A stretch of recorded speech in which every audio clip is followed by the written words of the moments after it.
वैशाली नगर भाजपा प्रत्याशी रिकेश सेन ने बताई चुनावी रणनीति, अन्य पार्टियों पर भी कसा तंज। नहीं, चुनाव क्योंकि विधानसभा चुनाव है और प्रत्याशी बना हूँ तो वार्ड की जनता तो वैसे टच पे रहती ही है, लेकिन वार्ड की जनता ने कह दिया है कि अब आप जाओ फील्ड में और विधायक बन के आओ, तो इसलिए उन सबका आशीर्वाद मेरे साथ है।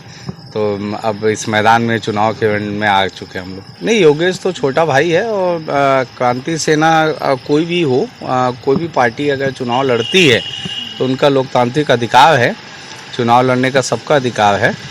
और बस यही है कि चुनाव के मैदान में बहुत सारे लोग अलग अलग पार्टी और दल से लोग रहते हैं, इसीलिए तो इसे चुनाव कहा जाता है।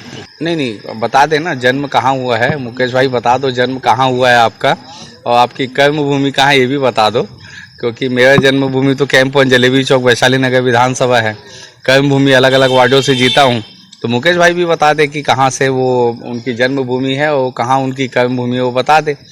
और मुकेश भाई को तो कभी अचानक बोल देंगे कि भाई मिलन चौक जाना है, तो वो ढूंढते रह जाएंगे कि मिलन चौक है कहाँ।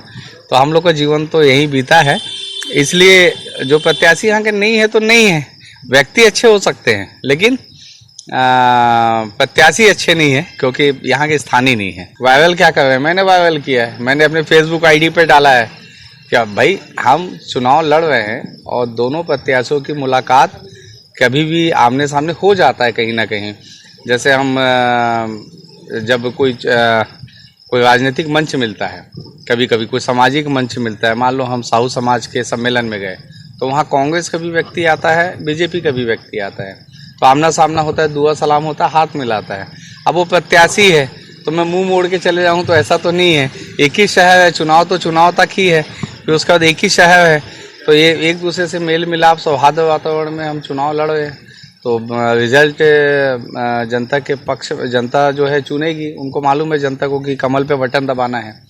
तो मैंने उनको कहा भी है कि भाई भारतीय जनता पार्टी भारी मतों से जीत रही है यहाँ पे।